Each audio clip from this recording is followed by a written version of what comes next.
This podcast is part of the Big Heads Media Podcast Network. Go to bigheadsmedia.com for more great podcasts.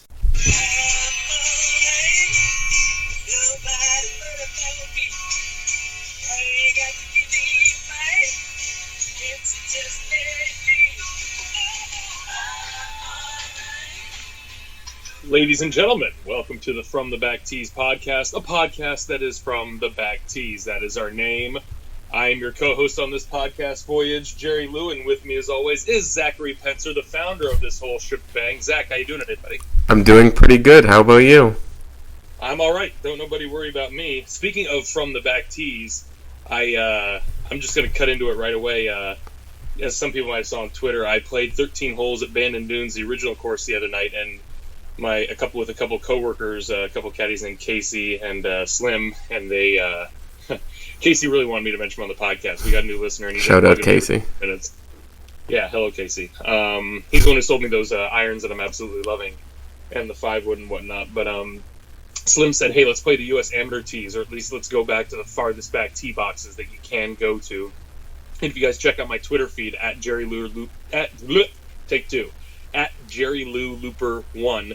I have a couple videos. You can see how like the tee isn't very manicured, and on that specific hole, number 7, I don't know what the yardage was, but I hit driver 7-iron, pin high. Felt pretty good about that. Number 11 played at a 470 par 4, wind in your face. 12 was a crosswind, 238-yard par 3. I mean, it was from the back tees, baby. It was tremendous. How do you do on the 470? On the what? How do you do on the hole that was 470? To my recollection, I was the only one. Oh no, I kind of, what did I do? I was the only one in the fairway. I pierced my drive, and it probably went all of 185 yards. So, like, when we got up to, like, the normal tee boxes where we put our clubs or whatever, my ball was, like, 50 yards or 100 yards past that. Just sitting right in the middle of the fairway. I'm like, well, that's where skied tee shots go in the wind. But then I think I ripped my 5-wood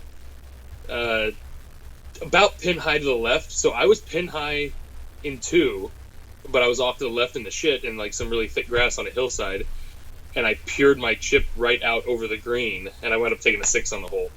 A 6 on a par 4 when I was pin high in 2. So the distance, that's why, despite whatever my handicap's been, I've always played from the back tees, ironically, my whole life, because it's like, well, I have the distance. I don't, my game's not that refined in other places, but I mean, I've always been able to drive the ball far. And shoot, I think on number 9 at Bandon, I don't know what it was a par 5. I don't know what it was measuring, but I took driver up the left side, and then I hit my 5-wood. I was a little downwind, sure, but I hit my 5-wood, I think, like 290. Like, I just towards the green. I was 330 out, and I was 40 yards from the green after I hit my 5-wood. So 290. I would take 290. Yeah. So yeah. Anyways, how you been? How was your week? I played some golf. I played twice this week. My irons, very sharp.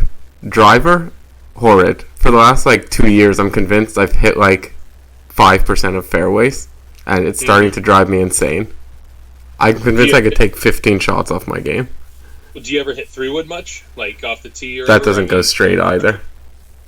So I just figure if I'm going to hit it far, may as well hit it. If I'm going to hit it out of bounds, may as well hit it farther out of bounds.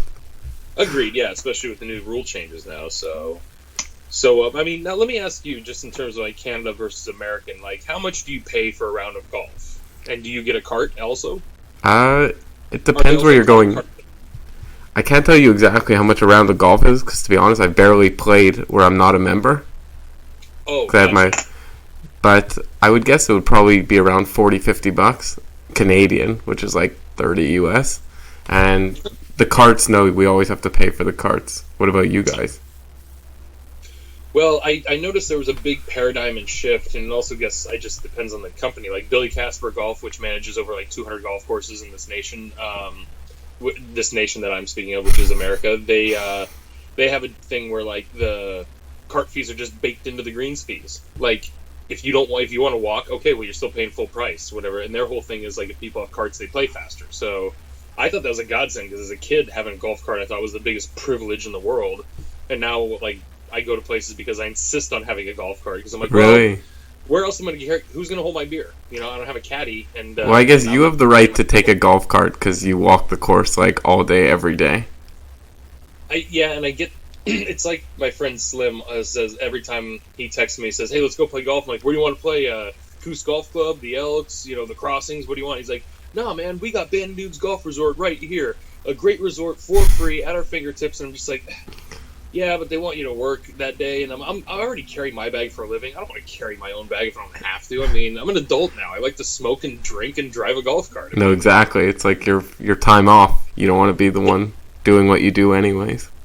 And not to mention, when I carry my own bag out at Bandon Dunes, my bag is so light and comfortable, it makes me pissed at everyone else I have to carry their bags or whatever, because I'm just like, why can't you have, like, my bag? Like, it's just a Sun Mountain, maybe you ditch a couple of head covers, don't take too many extra balls. Hell, I had 4 cans of beer in my golf bag the other day, and I put 2 more in there to see if it'd feel any worse, and it didn't. I'm like, my golf bag's perfect, and I got it for $15. It was a used swap-out bag we had at the resort. I mean... They put bricks in it just to fuck with you.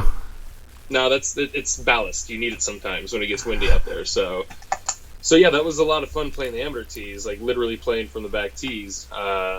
You played your 2 rounds of golf. Was there? What do you want to get into in terms of, like, what's happened this week, golf wise? Or I got a work story for you, but it sounds like we might be getting a pretty big interview coming up squared away here. We have a new friend or fan of the show. Yeah, I mean, we don't want to ruin it before it's coming, but hopefully we got some big names. Potential major winner. That's like a tip. We'll give a hint every time. He was a major winner. He wasn't a potential potential major winner coming on the show. Yeah, he was definitely a major winner. There is the possibility. Use a different word than potential. There's a possibility that a major winner will be on the show. There you go, see? You'll get a new hint every week as we try and lock it down. And if we don't, we just never will talk about it again. Excuse me. Of course, yeah. So, I'll give people a quick update here. I did post on Twitter if they had any cues for us. Spit them our way, I'll read them live. We have one that I can't tell if it's quite a question, but we'll try to deal with it in a little bit. So, okay, I'll just save that. We'll tease that news of our new golf celebrity friend. So some of you folks might have seen on Twitter yesterday a video I posted of this kid, this 11-year-old kid swinging a golf club, and then me looking at the camera just, like, dumbfounded. It was his 11th birthday. He's from Oregon, like up in the Portland area, and he shot 86 at Old Mac, not from the kids' tees. And he had, like, back-to-back triple bogeys on 9 and 10. He had a couple other double bogeys, but, I mean, this kid was a really good golfer. He had such high golf maturity and IQ I've never seen before in an 11-year-old. Like, any step higher, and he would have been full-blown cocky. Like, if this kid was, like, 19 or 20, you'd probably want to punch him in the face, because he was just, like, at one point on the first screen, I asked him, his name's Cash. His first name is Cash. That's savage. I said, Cash, you want the flag in or out, buddy? And he said, we were paired with, like, these 2 other 30-year-old golfers. So it was Cash, his dad. His dad had a pull cart, and I was caddying for Cash. First time he's ever had a caddy. And he said, he's like, oh, you can pull the flag out, and I go pull it. And then as I'm walking away, he's just like, there's just something, and he said it earnestly, too. He wasn't being like a dick. He said, there's just something satisfying about hearing the ball go in the hole. And I'm just like, and then I look at these other 2 guys who were golfing with, they're looking at each other like, who the fuck is this guy's 11. And he proceeds like hole a 30-foot birdie putt on the first hole or whatever. I'm like, who is this kid? Because at first, I keep getting these loops where I joke with my manager saying it must be in my profile. It must be my profile saying Jerry Lou is good with kids, caddying wise or whatever. Whatever. At least the good news is if you're rich enough to spend money on your kid to have a round of golf at Bandon Dunes, they're usually pretty mature enough or not obnoxious or you don't mind taking them on the golf course. So. I went to caddy for David Oliver's 2 kids back in the day, like a couple months ago, which was awesome. This kid was even better. I mean, it was, and his folks, like his mother and his grandmother met us on the 18th green, and I didn't even know their names. She wanted to get my information to be his caddy when he comes back up here for tournaments. So I've always joked around saying that it's like that's how you get on tours, like you hitch your wagon to a young gun or whatever. I hate to say it, it's like, this is how it's going to have to work if I were to be a tour caddy or whatever, is just be like, okay, I just got to be that nice guy at the resort that he likes to go to, and then maybe if he's comfortable enough, then I could be his caddy. Technically, I've been his only caddy in his career, so... So when this guy goes big time, we got the ins. Well, it's funny, because in his age group, he's only 11, and out of like 50 kids, he's only middle of the road. And I'm like, this is like the best. I think his swing speed rivals mine. And I say that because I don't have a very fast swing speed. Like, I'm pretty smooth with the club. You've seen the swing or whatever. I don't I don't mash it like very smooth. Thank you. So smooth. But like this kid, when he first swung the club as a practice swing, I'm like, what the hell's happening here? And then he just bombed his driver down number one. I'm like, what? I mean, it was... How far does he drive it? 200 yards at least. That's crazy. For an 11-year-old? I shit you not. Yeah, he, God, what hole was it he had me add up? Number 16 at Old Mac. It was a hole with a crosswind.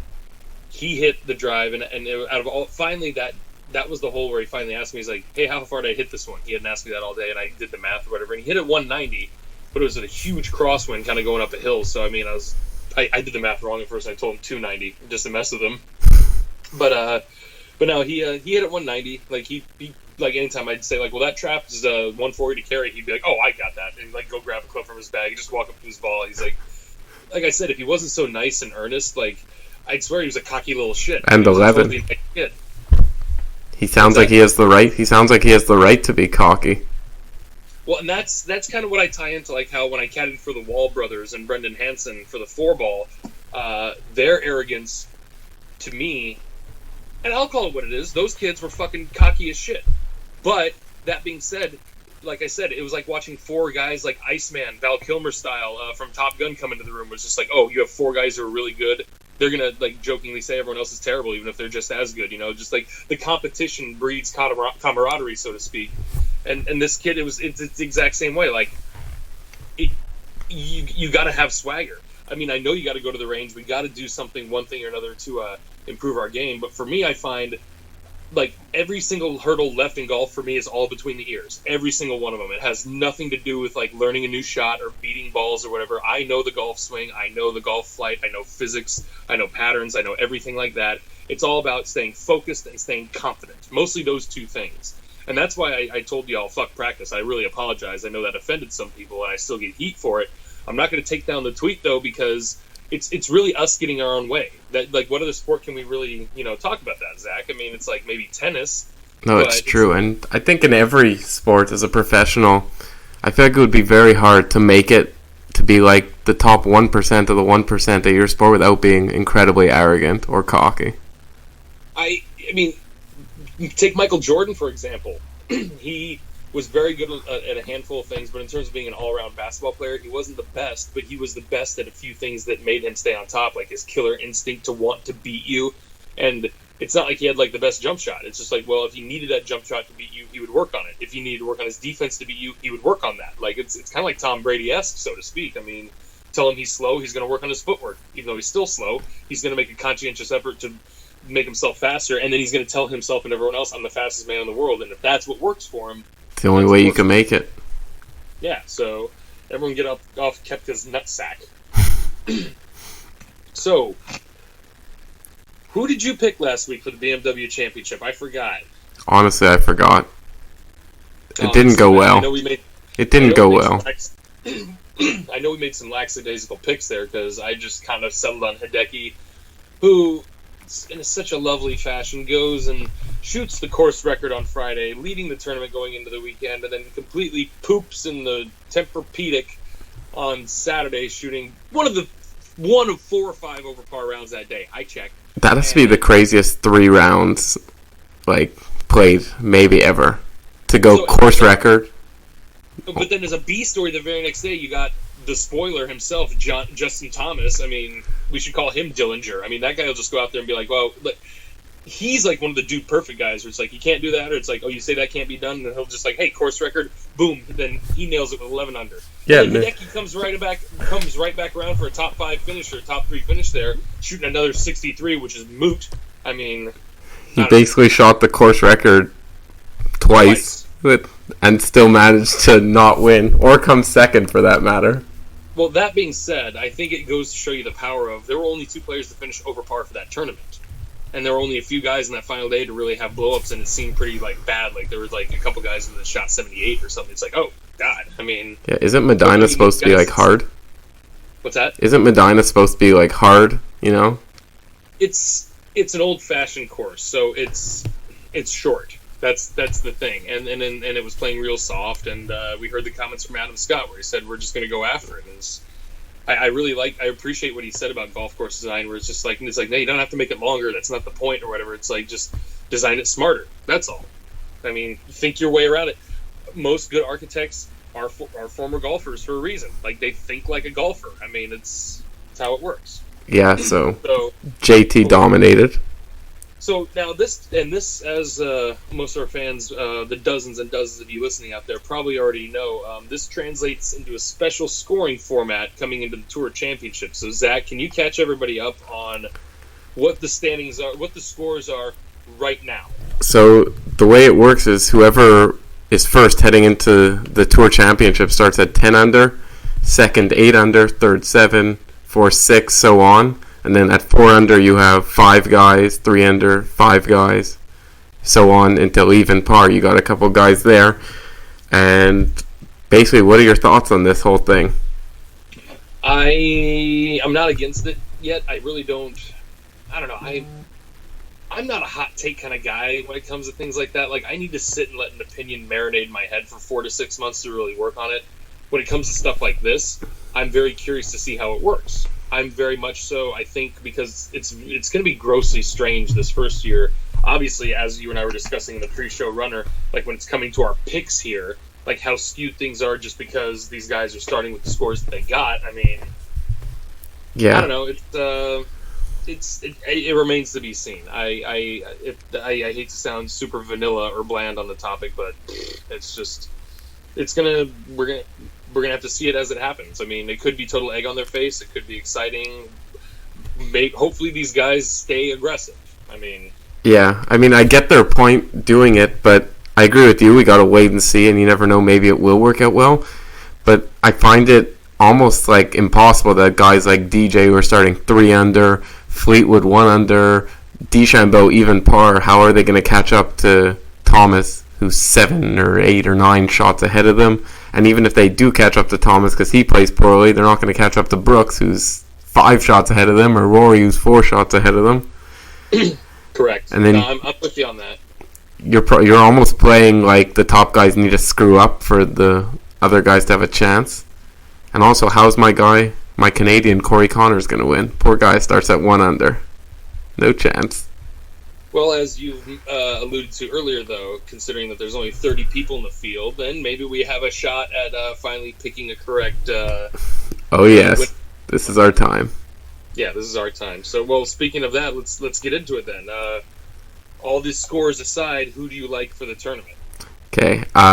My pick, since I'm not going to be the homer going with the guy in first, I'm going to go at 7 under Brooks Koepka, because, like they say, he knows how to win big tournaments.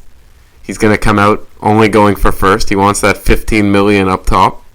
Not a bad payday. Yes. I think Brooks catches up. I think he ties the lead after round 1 and then runs away with it from there. Indeed. The heavies out there, obviously, we got Koepka and Cantlay at 5-1, JT at 9-4. Honestly, just because, man, I think I'm going to go with Hideki again. Because 3 under. Despite only being 30 people in the field, I have him finishing at least in the top 10 again. And gosh, like really, he's at 33-1, and that's pretty robust considering what we have left. I mean, in terms of this is down to, well, we've never done this before, Zach. Like, we started like the podcast or the picks or whatever around like the Sony Open, so to speak. So, yes. Next year, though, I just thought of this now. First season. Next year, we are going to keep proper track of our picks. We will tweet them out. We will keep a proper standing of who's winning, and we'll have to have something on the line for the end of the year. Well, I don't know if you heard those podcasts with me and Tucker, but we were wanting to talk like get like board bets started or whatever, where we just have crazy stuff up there that like might take 5 to 10 years to like flush out per se. I'm in. Come to Any form of degenerate gambling, I'm in. Well, it's not even necessarily gambling. It's just to generate golf controversy on a very, very petty level. I mean, that's right. But back to your Matsuyama pick. At first, I wasn't the biggest fan because he has a good 14 people ahead of him, and the guy's way up. But he clearly has gone low. 2 of his last 3 rounds have essentially been course records. So if he could have won 63, he should be right back in it, or at least right in the top 3. I hear that. I hear that. Quick side note: you seen Wayne's World yet? I have not. Okay, just curious because I had other people like listening to the podcast came up to me like, Zach hasn't watched Wayne's World. I'm just like, I don't. My girlfriend's not happy with me. Oh, fair enough, but I mean, like I said about Wayne's World, it's the same as Chick-fil-A or Krispy Kreme, where it's like, yeah, it's fine, just don't go out of your way to get it. I mean, but make sure you at least try it. I'll have to watch it. I'm so bad with TV. I watch The Office. That's it. Yeah, there's nothing wrong with that, especially considering streaming things are going to be taken off here soon. So I'm always running from beginning through end, and starting over again. The Office, Parks and Rec, and Arrested Development. Parks and Rec is the greatest, and we don't have it. What's that? We don't have Parks and Rec on Canadian Netflix, and it is horrible. Oh, that's too bad. I know. Canadian I feel like I'm in China, that they're restricting my viewing privileges. Well, that's what you get because you guys have, as our friends at Dinger's Pod pointed out, we get healthcare. Yeah, I know. Well, we get healthcare too if we pay for it in America. It's good. I'd just like to make a quick statement. It is not free, our healthcare. We do pay. Well, I mean, that's not even an existential debate really in any regard. Where I look at it like how you have like state healthcare systems and then privatized. Part of me looks at it like, yeah, it's literally heads and tails of a coin, but each fills up like the void 50% perfectly. Where it's just like, hey, I look at it like pick one or the other. That's why I always like the capitalist enterprise of America, where it's just like, hey, make as much money you want and spend it on whatever you want. Okay, that I think if every human was allowed to do that and not hurt each other, we'd be in good shape.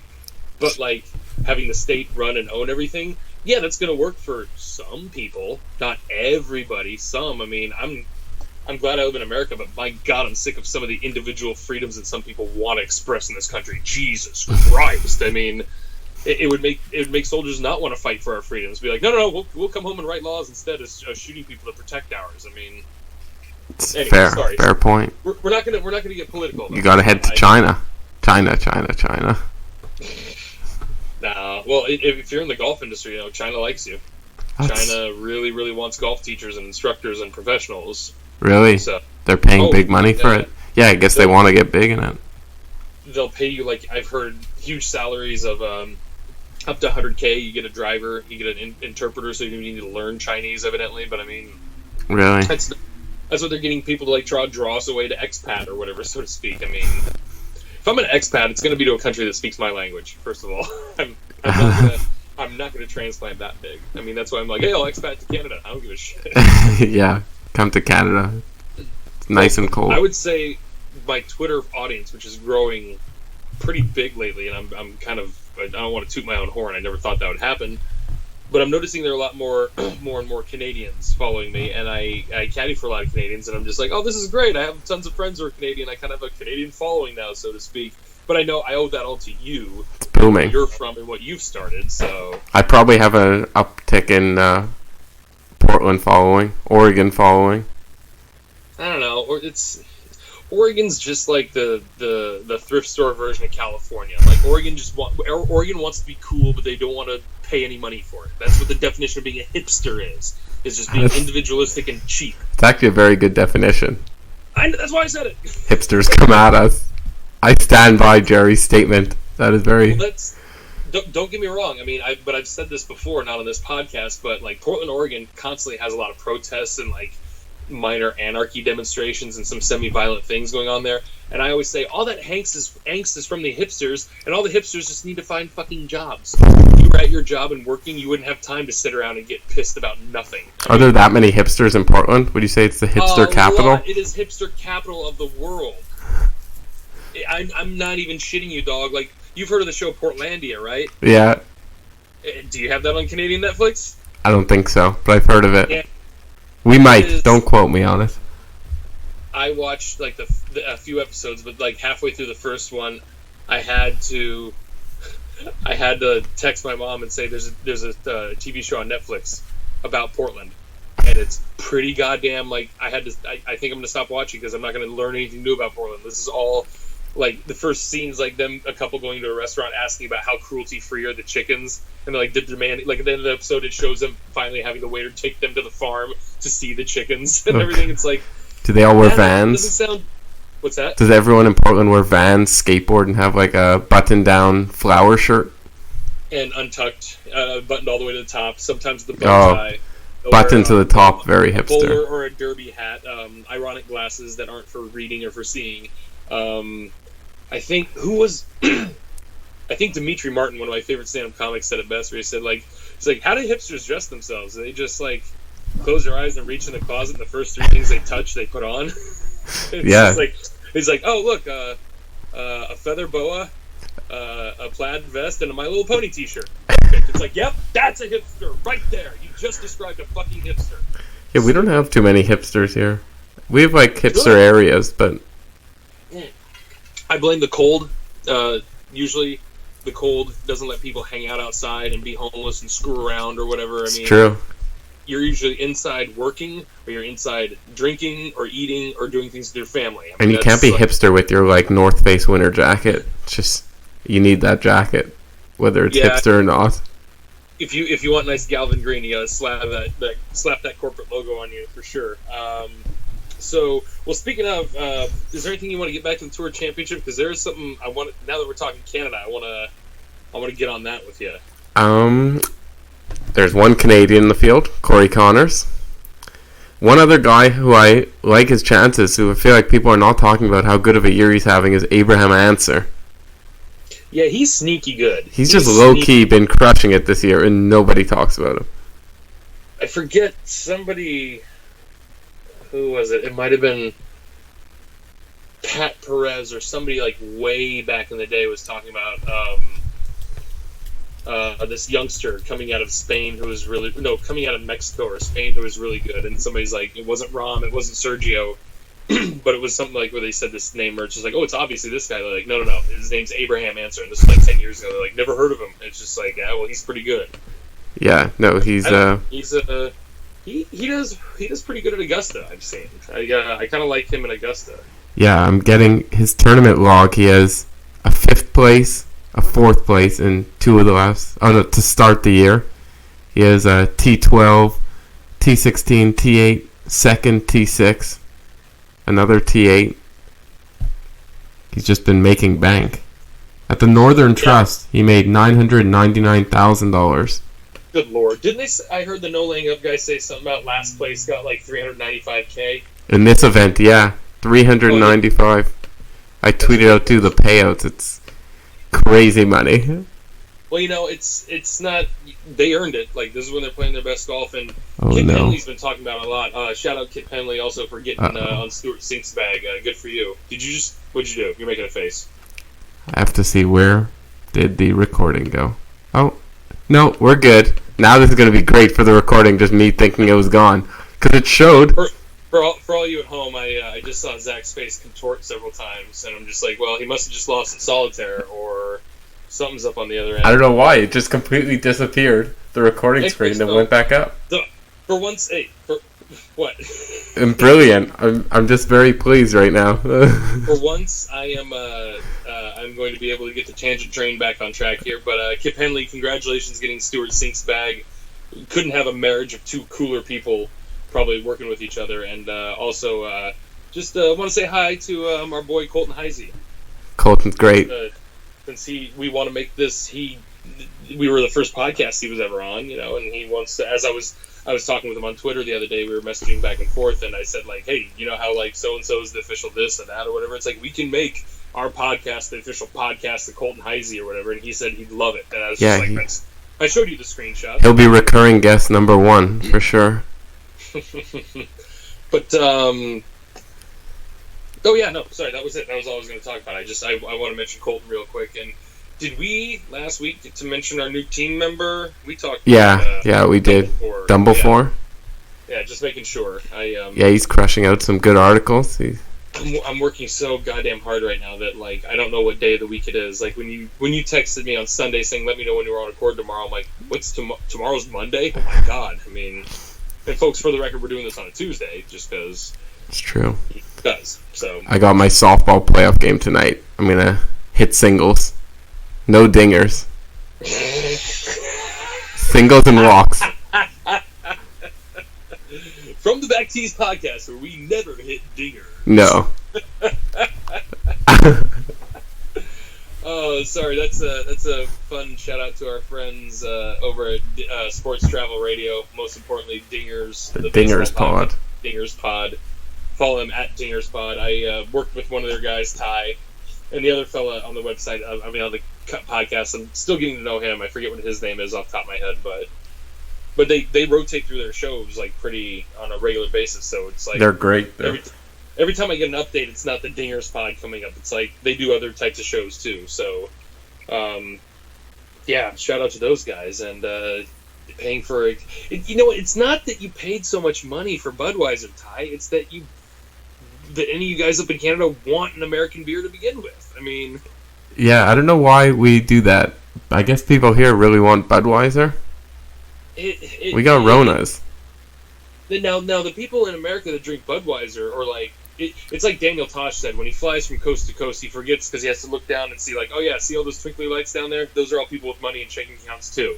Like, that's what we call, like, the Midwest in America. I'm sorry, from, like, the Mississippi River to almost the East Coast is just 100% blue collar. And it's just nothing, but it's not like redneck or lower class. It's just like, no, just regular working people.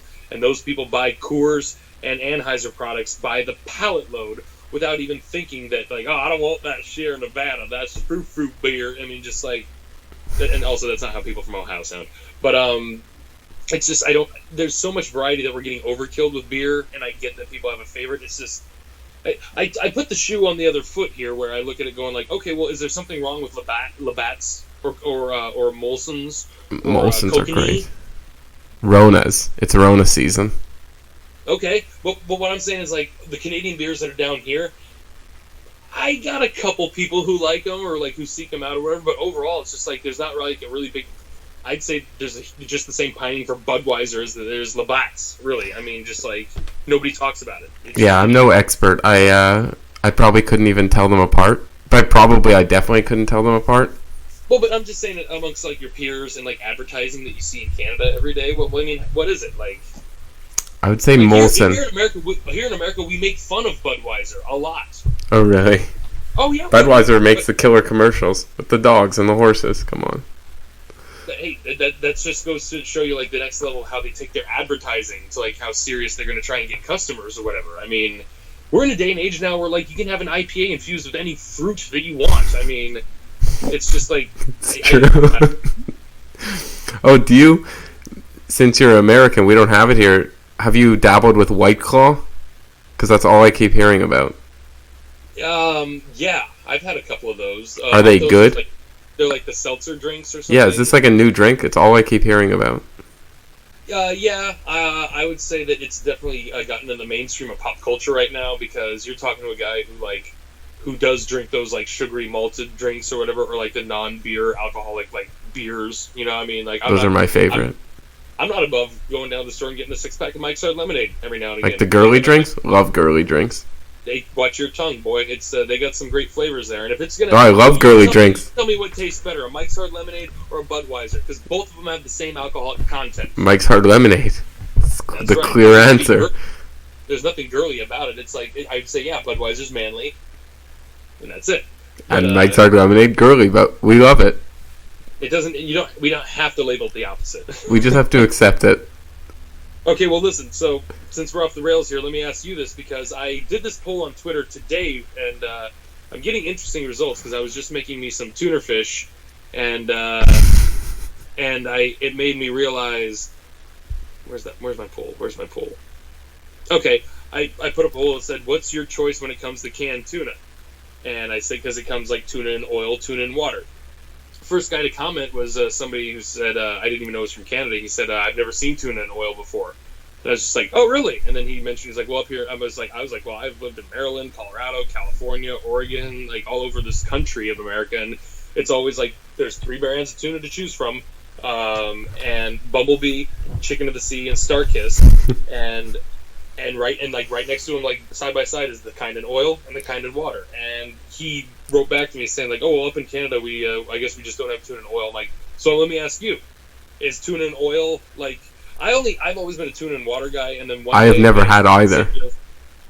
Oh, well, one day I got accidentally somebody else's bag at the grocery store, and there was like 8 cans of tuna in oil, and I was just like, I've never had that before. And when I tried it, it's the same tasting thing, 100%. When you look up the health benefits, one has a tiny bit more of this, and one has a tiny bit more of that, but in the end, they're still identical. So that's why I just put up the survey. Right now, in water is beating in oil 77%, Ooh. but only 26 people have voted. So why don't you eat tuna? What's wrong with you? I just don't really like the taste of it. Okay, here's question 2, and this kind of makes sense. Are you a seafood guy at all? I am, actually, which is odd. So you like fish? I like fish. I don't like raw fish, but I know, like, canned tuna, it's not raw, no? Right.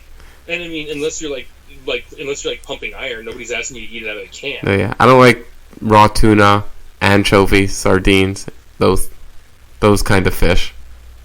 No, I get that, but I mean, it's like tuna for me. What I do is like I'll just open a can of tuna, put it in a bowl, like stir it up really good with a fork, and then just throw 1 huge tablespoon of mayonnaise. That's the worst. Anyone listening to this who knows me knows how much I hate mayonnaise. It sickens me. It sickens me.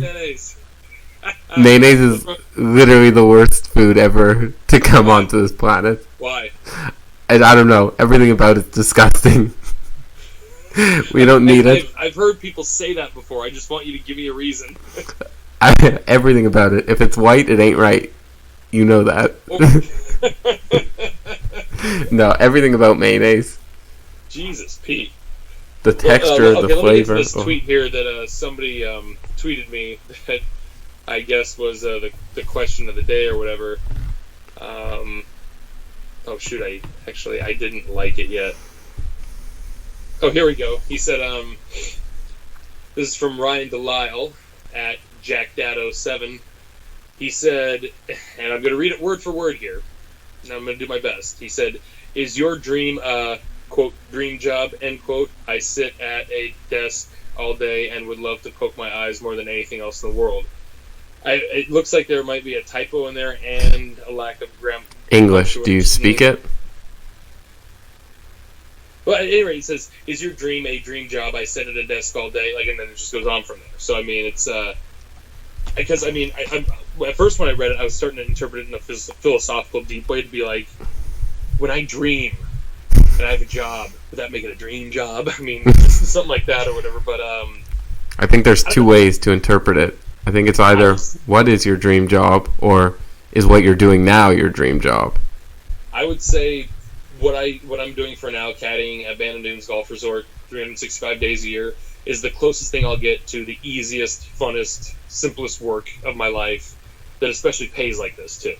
We might have discussed this already, but caddying professionally, do you think there's any, like, similarity between people who want to caddy at a course for those who would want to caddy professionally? Like, would you ever want to caddy on the tour? Or for some tour? It would only, now going back to what I said earlier, it would really be, to me, like I say about hitching your star to the right person, I would only want to caddy on tour if it was for somebody I'd worked with a long time and I was friends with that I wanted to help. I think, to flip it on the other end of the perspective, if you just look at tour caddies right now, some of them, not most or not all or not half or whatever, some of those caddies are just people who are family friends or like, look at Speed's caddy.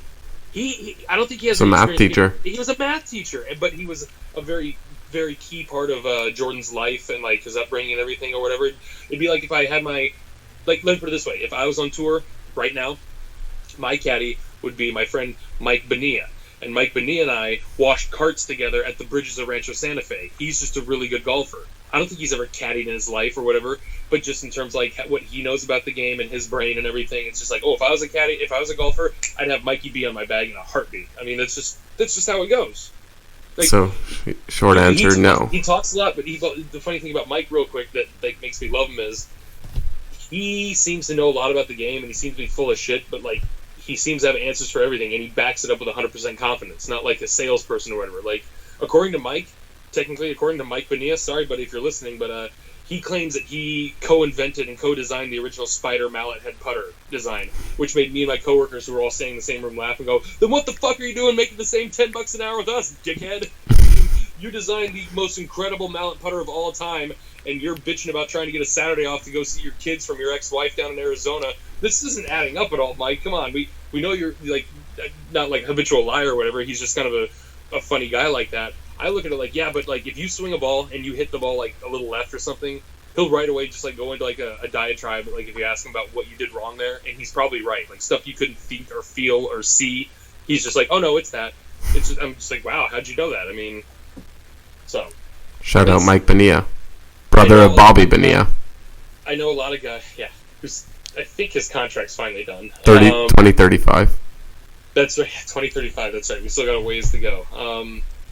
But like my buddy who I caddy with at the Dunes, Brian Kapliner, he's from Portland, and he's caddied at Sand Valley first, and that's where he's at right now during the summer times in Wisconsin. And then he comes back to Bandon in the off season, and he actually was sharing stories with me how he was caddying on a lot of mini tours this summer, just because like you hear from, if you actively want to caddy on a tour, all you have to do is get plugged into the network who hears from a guy who hears from a guy. You saw how Colton got Max Homa's job from Twitter. I kind of half jokingly put in for that Max Homa's job via Twitter. Colton cucked you. What's that? Colton cucked you out of the job. Yeah, well, Colton also wanted to get a passport real fast, and I still don't have one. That's an incredible story of just rushing to get a passport to fly to the Bahamas. Yeah, that's amazing. Yeah. But yeah, I would say this is my assumption, and I'm going to lower the numbers a little bit because it's an assumption.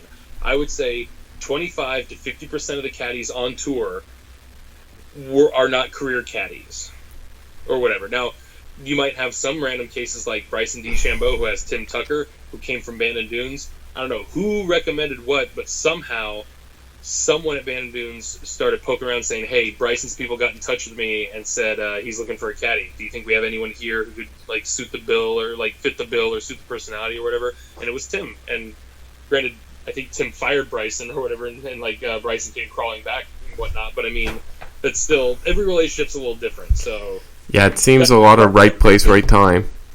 Well, 100%, and that's why, like, me caddying for this kid Cash yesterday, and like his parents like getting my information, like demanding for my information, begging for my information, so I could be his caddy when he just comes to play tournaments here, which he does. I mean, like, I'm trying to like calm myself down here to be like, oh my god, in 7-8 years, who knows what this kid could be? I mean, you just saw the U.S. Amateur, right? That there was like that one teenager that was rocking for the longest time. What's his name? That wasn't Augustine, was it? That was gonna drive me crazy. Yeah, we didn't cover too much U.S. Amateur talk. We'll do that. We'll do that next episode. Wink, wink. But yeah, exactly. But yeah, sorry. Let's. I'm getting more things rolling in on Twitter here. So, it's more just tuna talk. Man, everyone really likes the water. Man. So is my dream a dream job? I sit at a desk all day. Well, Ryan, where are you from, Ryan? This says... we need more context. Poor Ryan doesn't have a picture or a background picture. His only information is he joined in January 2011 and how many followers and following. Not followed by anyone I'm following. Interesting. Yep, no idea who that guy is. We're going to have to start doing live questions or like periscopes at some point. New season. We're going to have a whole list of things for new season. I did put up a poll a while ago asking, and it was an easy question. I knew how it was going to go, but asking if I should live tweet, go live on Twitter from my end, because if I like songs I'm not terribly distracted, I can like see if people are commenting or whatever, because they can at least see. I don't know. I only have 300 followers, man. I mean, it's just I don't have anybody really to we could go live from our end. We're getting up there. You're from the back tees. I'm just Jerry Luke. Like, I created that account that you got to know me on and how we met or whatever was to brand myself as a caddy just at my resort. Nothing else. It was like literally having a business card with just one phone number on it that was just for one thing. Yeah. No, but we could Periscope always from the account. That would be a good idea. Lots of ideas. Right now, I would settle for us getting onto a medium that isn't Skype, because every single time I start to listen to one of our podcasts, I hear the sound quality, I just turn it off, and I feel real bad to everyone out there, because that's what made me ditch a lot of podcasts, and I apologize. I would say give it 3-4 episodes max before we're going to have a producer helping behind the scenes, hopefully like a soundboard kind thing, because I'm going to be recording from my school, which is a radio booth. So you're going to have set times then where I'm going to have to... No, because I'll be able to go whenever. This isn't part of the school. Just studio on call. It's just like open recordings whenever. Well, because it's very like creative school, so you could go whatever time to work on your own projects. Okay. So I'll just go whenever. I'll go 9 o'clock at night. I'll ask some guy who's studying there with me, hey, you want to practice your producing? We'll have a guy behind the scenes working on the audio. Put in some great noises, whatever. The sound drops would be fun. I would really dig that. So, you got a Canadian fun fact for us before we wrap this mother up? I do have one for you. Do you know that? Wait, I had it. The world's largest Sony big screen TV is in the Rogers Center where the Blue Jays play. Do you want to guess how big it is? The Rogers Center? No, the Sony TV. The screen. Yeah. Oh yeah, sorry. I meant to say the screen. At It's the biggest actual screen. Because it's one screen. I'm picturing it in my head right now, so I'm trying to. Okay, let me just ask you this: what unit of measurement is the answer given in, like square feet or dimensions or what? Just feet. Like X feet by Y? by feet. Yeah. Okay. Oh, so dimensions. I would say it's 60 by 100. Not bad. Not so close, but not bad. 33 by 110. Oh, that's weird. It's skinny. Yeah. Oh, I was trying to proportion it better in my head. Yeah, not bad. I would have guessed more like 62. Well, you got the width right. Yeah, well, close. I mean, it's a big ass TV. That is absolutely. I mean, now I'm trying to think of all the other ones I've seen that are like, wow, they feel bigger, but 110 feet wide is pretty big. Well, 29 votes are in so far, only 2 hours into the poll, and 76% in water, 24% in. That's a lot of votes. And if anyone's learning anything here, one guy said oil is less dry. Thank you, Raging Moderate at Off the Grid 777. Somebody said in water, tuna mixed and with Miracle Whip and sweet relish on different kinds of bread is the bomb. Miracle Whip? Oh my God, Keith! Miracle Whip? That's what mayonnaise turns into. You need to leave it out. Yeah, no, that's also gross. Miracle Whip's fine, but it's when I'm like, I'm sorry, I only have Miracle Whip when I'm having like literally a bologna and American cheese sandwich on white Wonder Bread. Like I have to get real specific if I want to have Miracle Whip. Yeah, no pass for him on the Miracle Whip comment. Yeah, well, 2 people just liked that tweet of his, and he tweeted 10 minutes ago as I was saying. Oh goodness, who is this guy? Keith Cook at _ Keith Cook. Shout out Keith Cook. Yeah, Michigan. Yeah, see, I get a lot of these Golf Advisor guys that follow me, and I want to bash Golf Advisor, but I don't because a lot of these people seem very nice. But then there's guys on there like, I think I blocked him before I figured out how to mute him or whatever, but like Brian Tweed, certainly nice guy, but every week he was doing like, Brian Tweed's top 10 movies. It's just like, Brian, who the fuck are you? Like, and then he's just like, Brian Tweed's top 10 courses in Nebraska, and the next week, Brian Tweed's top 10 courses in Nebraska again. It's just like, wait, no, if you're going to give us lists, you got to get the fuck out. You got to watch more movies. You got to play more golf. It's list after list for those guys. And, that's fine. I love lists, but you have to expose yourself. That's why I won't really sound off on something unless I feel I'm an expert at it. And there's not too many things I'm an expert at. There's just a handful of movies and the game of golf. Like I stopped teaching golf once I realized I came across a couple students that had a problem that I couldn't fix that I was going through. I dubbed myself a non-expert and withdrew myself from the position. Now I'm just getting confident enough at golf that I can tell someone, like, are you better than me? No? Then fuck off. Like, I want to use golf as ultimate equalizer to be like, you don't like my advice? Well, who's better right now? Okay. Another fair point. So anything else we want to, any shout-outs, any plugs we want to cover while I cue up the music before we get out of here? No, I think that's all. I think we'll head to next week. The last tournament of the year. The last what? It's the last tournament of the year. Oh, I thought you said last episode. I'd be like, no. No, we're back. I don't want this to be like a like the first podcast I ever started listening to was like the ESPN Fantasy Baseball podcast, and when it was the off season, they went dark. Like they went like, oh no, you were got one podcast a month, and I get it. There's not much to talk about, blah blah blah. But I want our show to definitely keep going. Yeah, I mean, we didn't talk about much golf. As you've heard from the past, how long have we been doing this here? The past almost 50 minutes. We haven't talked that much golf. I mean, we can talk golf and the stuff that's... We talk lots about hipsters, though. Oh, my God. Well, people need to know.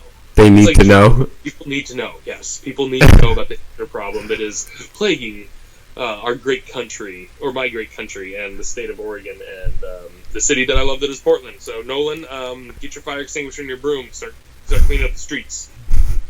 We've seen what happened in LA, the tent city. Something's got to happen. So Can't have that happen in your backyard.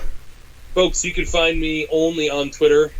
That's about it. At Jerry Lou Looper 1. That's the number 1. And you can contact me through our website, and Zach can tell you what that is.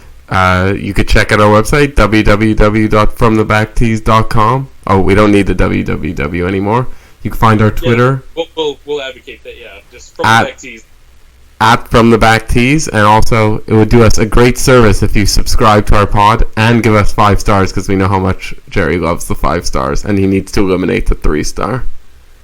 You know what? I made the mistake of looking a couple times, which means I'm guilty like that. I wanted to be that guy who never looked at a review, never looked at the numbers. I just wanted to keep making the donuts and keep shoving the donuts out the door. That's it. It's true. On to next week.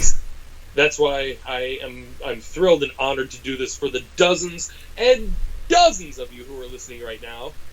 That's probably what the numbers really are. To be fair, I can't say hundreds. We've hit the hundreds. We have 100 with the S after. We've got work to do to get to the K. All right, folks. Well, that'll do it for this week. Hopefully, we'll be posting this very soon. And I got nothing else, Zach. I'm out. See you next week. See you next week.